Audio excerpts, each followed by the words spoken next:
जय हिंद साथियों। आज का हम लोग का टॉपिक है जो वीकली टेस्ट था, उस टेस्ट का पार्ट नंबर 2। तो पार्ट 1 में हम लोग 1 से 10 तक क्वेश्चन को कवर किया था और अगले क्वेश्चन पे आज हम लोग अध्ययन करेंगे और अगले क्वेश्चन पे हम लोग बढ़ते हैं। अगर आपने पार्ट 1 नहीं देखा है तो आप पार्ट 1 को देख लीजिएगा। अब बशर्ते ये जो क्वेश्चन पार्ट 1 का था सिर्फ हम आपको रिवीजन कराते चलेंगे और सिर्फ इसका आंसर हम बताते चलेंगे आपको।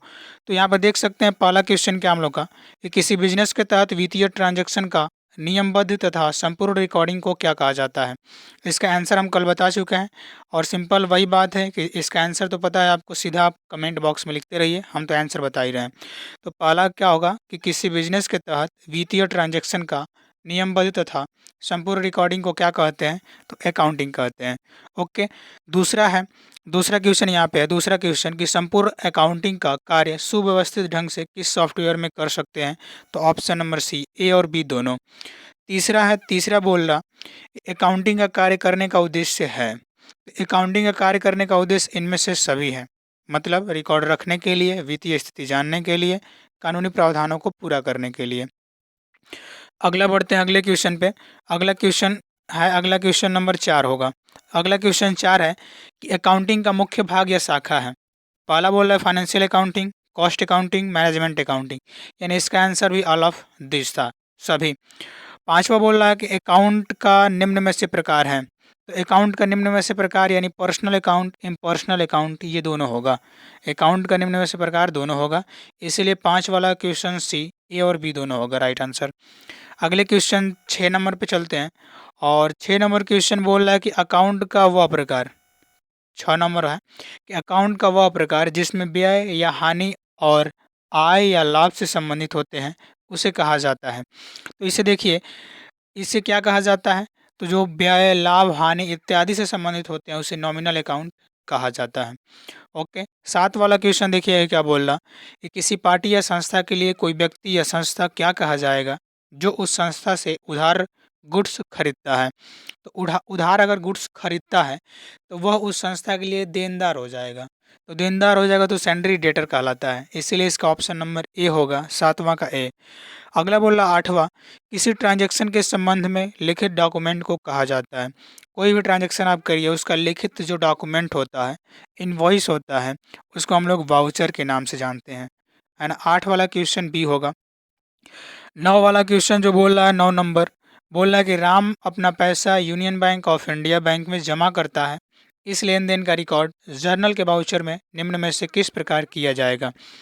पहला ऑप्शन दे रहा है cash account C R, union bank of India account D R, इसलिए इसका दोनों सही होगा, सी वाला ऑप्शन सही होगा, ए और बी दोनों 9 नंबर का। अगला 10 वाला क्वेश्चन था, यहीं तक हम लोग का क्वेश्चन हुआ था, यानी 10 वाला क्वेश्चन आप देख सकते हैं। 10 वाला बोल रहा है, 10 वाला क्वेश्चन बोल रहा है कि जब कोई व्यापारी अपने व्यापार में बेचने के लिए कोई वस्तु खरीदता है तो उस वस्तु को अकाउंटिंग की भाषा में क्या कहा जाएगा। उस जब बेचने के लिए खरीदता है ना, जो भी चीज़ अगर व्यापारी बेचने के लिए खरीद लिया तो उसको हम लोग गुड्स बोलते हैं। ओके। बाकी ये जो 4 ऑप्शन में 3 ऑप्शन दिया है सबको तो हम बता चुके हैं। अब बढ़ते हैं अगले 11 नंबर क्वेश्चन पे और देखिएगा, ये भी टेस्ट आपका हो चुका था। आप लोग इसका आंसर कमेंट बॉक्स में, यानी लाइव जो चैट बॉक्स चलता है, लाइव चैट बॉक्स में साथ साथ आंसर देते चलिएगा। ओके। तो बढ़ते हैं 11 नंबर जो क्वेश्चन है। 11 वाला क्वेश्चन बोल रहा है, देखिएगा 11 वाला जो क्वेश्चन बोल रहा है कि tally prime, okay, tally prime को किस कंपनी ने विकसित किया था। तो सिंपल आपको पता ही है कि टैली प्राइम को tally solution private India limited ने विकसित किया था।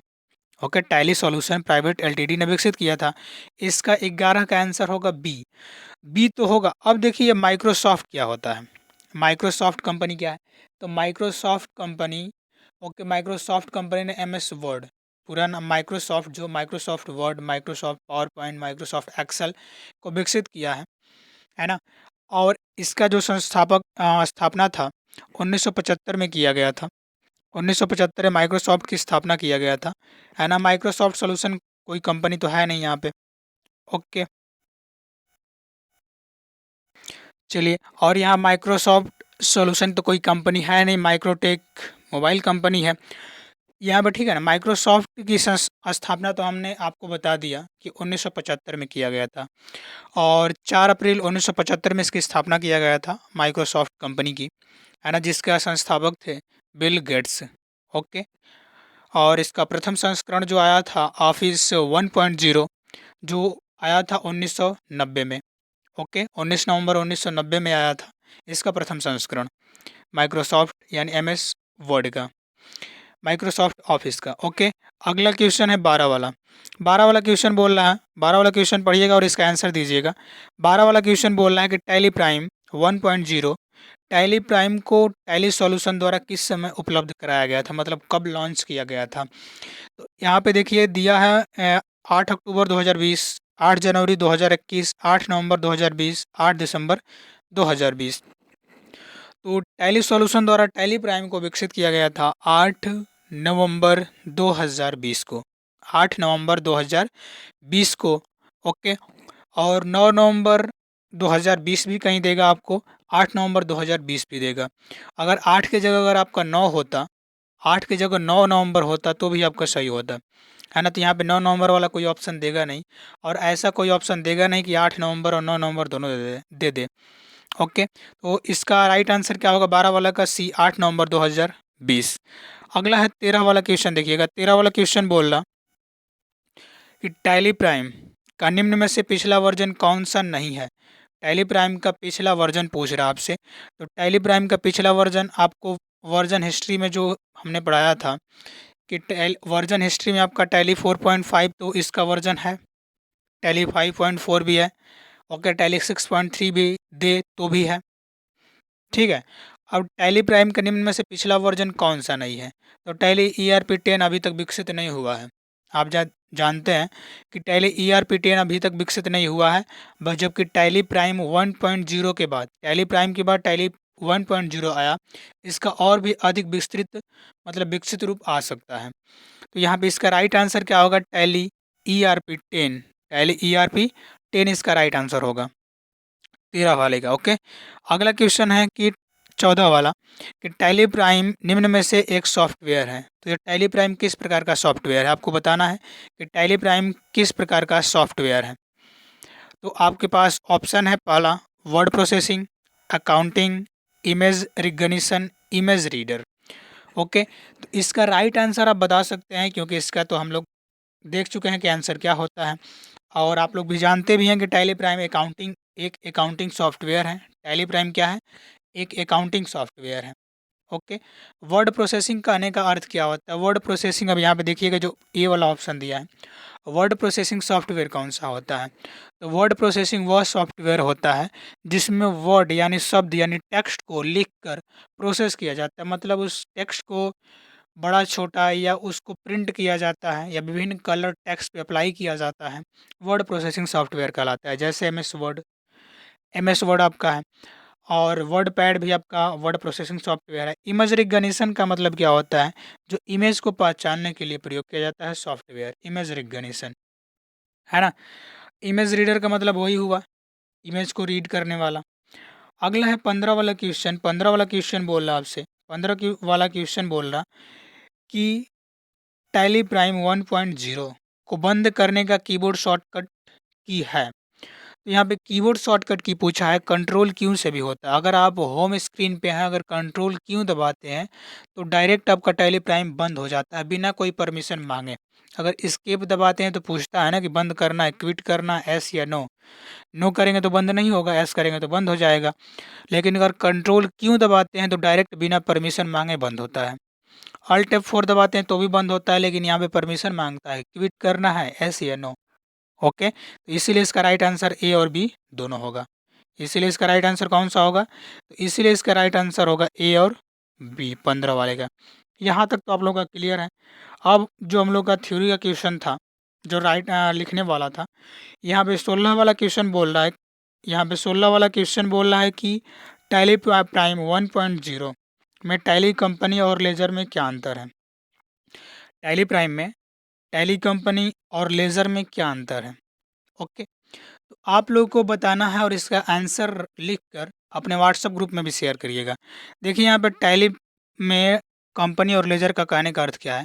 कंपनी का सीधा अर्थ समझिएगा। कंपनी का सीधा अर्थ क्या होता है कि कंपनी, टैली में कंपनी वह तथ्य होता है या वह नाम होता है जिसके द्वारा किसी व्यक्ति या व्यापारी का अकाउंटिंग का स्वतंत्र प्रबंधन किया जाता है।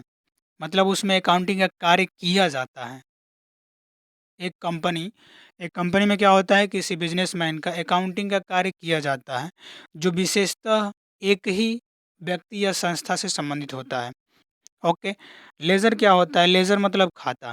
अब कंपनी में ही, टैली के कंपनी में ही लेज़र बनाए जाते हैं, यानी कंपनी में लेज़र बनाए जाते हैं, खाता बनाए जाते हैं किसी व्यक्ति के नाम से। और यह दो या दो से अधिक या एक से अधिक व्यक्तियों का खाता हो सकता है ना। लेज़र क्या होता है कि लेज़र का अर्थ खाता होता है जो किसी कंपनी, जो टैली के कंपनी में बनाए जाते हैं। तो अंतर समझ में आ गया।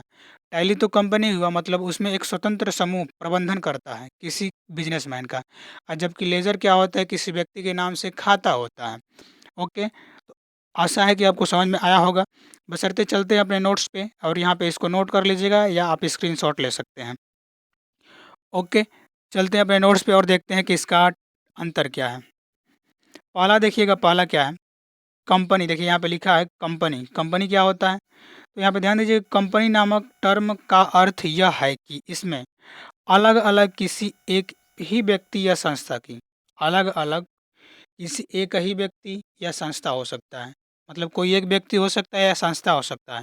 अगर दो व्यक्ति होगा तो उसके नाम से दो कंपनी बनाया जाएगा, है ना। तो अलग अलग किसी एक ही व्यक्ति या संस्था की स्वतंत्र अकाउंटिंग का प्रबंधन किया जाता है। ओके। अलग अलग स्वतंत्र अकाउंटिंग का प्रबंधन किया जाता है, ये तो कंपनी हुआ। लेकिन लेजर कहने का अर्थ क्या है, तो लेजर यहाँ पे ध्यान दीजिएगा, लेजर एक तरह का अकाउंट होता है, मतलब खाता होता है जिसकी मदद से हम बाउचर एंट्री करते हैं, बाउचर मत एंट्री करते हैं, जो वही खाता होता है बनाते हैं। ओके।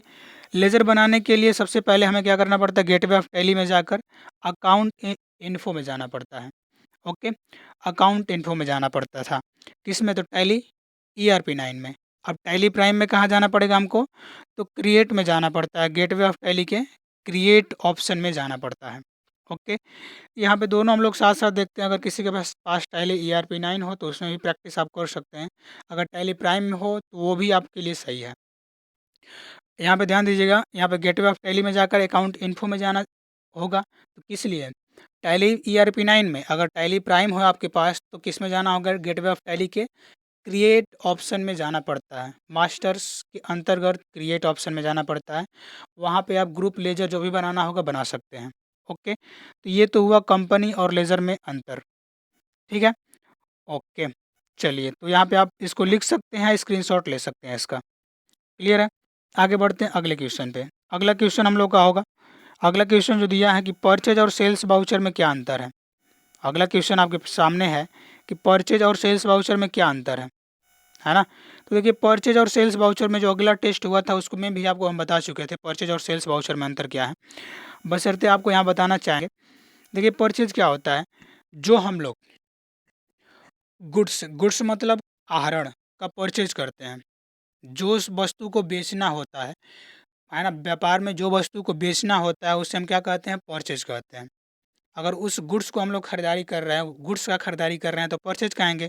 और उसी गुड्स या कोई भी वस्तु का हम सेल कर रहे हैं, गुड्स का सेल करें या कोई भी वस्तु हम सेल कर दें, तो किसी भी वस्तु का सेल को हम क्या कहते हैं, सेल्स। और इस सब की एंट्री, अगर कोई गुड्स हम खरीदें, कोई गुड्स हम खरीदें, उस गुड्स की एंट्री हम किस में करते हैं, तो परचेज वाउचर में। और कोई भी गुड्स या कोई भी असेट हम सेल कर दें, उसकी एंट्री हम किस में करेंगे, तो सेल्स के वाउचर में करेंगे। और इसका नोट्स आप लोग बना लीजिएगा। नोट्स पे चलते हैं, नोट्स में क्या लिखा है, चलते हैं। यहाँ पे देखिएगा कहने का अर्थ क्या है, परचेज और सेल वाउचर में क्या अंतर है। ओके। देखिएगा यहाँ पे लिखे हैं कि जब जब भी बिजनेस में माल खरीदा जाएगा तब हमेशा एंट्री किस में होता है, परचेज वाउचर में होगा। यहाँ पे गुड्स मतलब जो आहरण माल लिखा है, तो गुड्स खरीदा जाएगा उसकी एंट्री किस में होगा, तो परचेज के वाउचर में होता है। और जब भी बिजनेस में गुड्स बेचा जाएगा तब एंट्री हमेशा सेल्स के वाउचर में होगी। ओके। इसका आप चाहें तो स्क्रीनशॉट ले सकते हैं। चलिए, ये तो हुआ परचेज और सेल्स वाउचर में अंतर। अगले क्वेश्चन पे बढ़ते हैं। अगला क्वेश्चन हम लोग का क्या है, अगला क्वेश्चन होगा कि सैंड्री डेटर और क्रेडिटर में क्या अंतर है। सैंड्री डेटर और क्रेडिटर में क्या अंतर है। आप यहाँ पे देख सकते हैं सेंड्री डेटर और क्रेडिटर में क्या अंतर है। तो सेंड्री डेटर और क्रेडिटर यहाँ पे ध्यान से समझिएगा, और इसमें अंतर आप लोग बता भी सकते हैं कि सेंड्री डेटर और क्रेडिटर होता क्या है। बस एक लाइन में समझिएगा, जब कोई व्यापारी अपने सामान को सेल करता है, सेल करता है किसी व्यक्ति को सेल करता है, तो जिस व्यक्ति को सेल करता है तो वो व्यापारी के लिए वो व्यक्ति क्या हो जाता है, देनदार हो जाता है, जबकि व्यापारी क्या हो जाता है, लेनदार हो जाता है। यहाँ पे क्लियर है।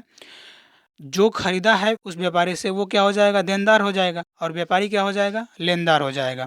तो व्यापारी को क्या बोलेंगे, व्यापारी को क्रेडिटर बोलेंगे क्योंकि लेनदार हो गया, और जो उससे खरीदा है वो देनदार हो गया, उसे क्या बोलते हैं, डेटर बोलते हैं। बशर्ते इसका नोट्स आप लोग नोट कर लीजिएगा। नोट्स पे चलते हैं। नोट्स होगा यहाँ पे कि सेंड्री डेटर और क्रेडिटर में अंतर क्या है। ओके, तो यहाँ पे देख सकते हैं सेंड्री डेटर और क्रेडिटर में अंतर क्या है। ओके, पहला कि हम कह सकते हैं कि सेंड्री डेटर वो होते हैं जिनसे कंपनी को पैसे लेने होते हैं, और सेंड्री क्रेडिटर वो होते हैं जिन्हें कंपनी को पैसे देने होते हैं।